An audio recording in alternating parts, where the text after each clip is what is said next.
ఈనాడు చూస్తే మనమంతా ఒకే జట్టు, రాష్ట్ర ప్రయోజనాల కోసం కలిసి పనిచేద్దాం, బీజేపీ, తెలుగుదేశం పార్టీ, జనసేన సంయుక్త నిర్ణయం. ఎవరు తీసుకున్నారు, ఎప్పుడు తీసుకున్నారు అంటే ఆల్రెడీ పొత్తుకు పిలిచినప్పుడే అయిపోయింది. కాకపోతే అదేదో నిన్న మీటింగ్ పెట్టుకుని ప్రత్యేకించి ఓ నిర్ణయం తీసుకున్నట్టు. అసలు సీన్ ఏంటంటే ఇక్కడ ఒక చేదు విషయాన్ని కూడా తీయగా ఎలా చెప్పచ్చు అనడానికి సాక్ష్యం ఇక్కడ వార్త.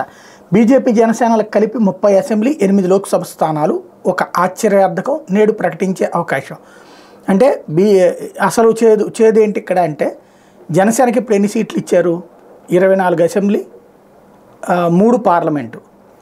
ఇప్పుడు ఇద్దరికి కలిపి అంటమేంటి అంటే ఏమన్నా బీజేపీ ఏమన్నా జనసేనలో పార్టీ, జనసేన ఏమన్నా బీజేపీలో పార్టీ? అలా పొత్తు అన్నటువంటిది ఎప్పుడైతే తెలుగుదేశంతో పెట్టుకుందో అప్పుడే సినిమా అయిపోయింది. ఇప్పుడు విషయం వల్ల ఏంటి ఇవ్వబోతుంది, తెలుగుదేశం ఇద్దామనుకుంటున్నటువంటిది కేవలం ఇప్పుడు ఈ లెక్కను చూసుకుంటే కనుక 5 పార్లమెంటు 6 అసెంబ్లీ, 5 పార్లమెంటు 6 అసెంబ్లీ మాత్రమే ఇవ్వాలనుకుంటోంది. ఒకవేళ ఇంకేదైనా కావాలంటే పవన్ కళ్యాణ్ దగ్గర నుంచి తీసివ్వాలనుకుంటోంది. ఇది ఓవరాల్ కాన్సెప్ట్.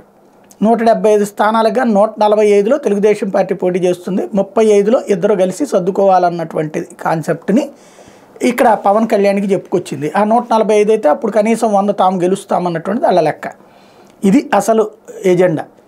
బట్ ఇక్కడ కాన్సెప్ట్ ఎట్లాగా ఎంత తెలివిగా రాశారు చూడండి. అంటే ఇప్పుడు ఆస్తి పంచేటప్పుడు ఏంటంటే చెల్లిను నువ్వు కలిసేసి ఇది పనిచేసుకోరా అని చెప్పి అన్నయ్య గనక మొత్తం లాక్కున్నట్టు ఉంటుంది. సరే ఇక్కడ ఆస్తి పంపకాలు కాదు కాబట్టి వదిలేద్దాం. కాకపోతే ఈ రాసే తీరు వ్యవహారానికి సంబంధించి విచిత్రమైనటువంటి విషయం అనమాట. అంటే డైరెక్ట్గా 5 పార్లమెంటును 6 అసెంబ్లీ అంటే నోట్లో వస్తారు కాబట్టి, బీజేపీనైనా సరే వస్తారు కాబట్టి దాన్ని కవర్ చేయడానికి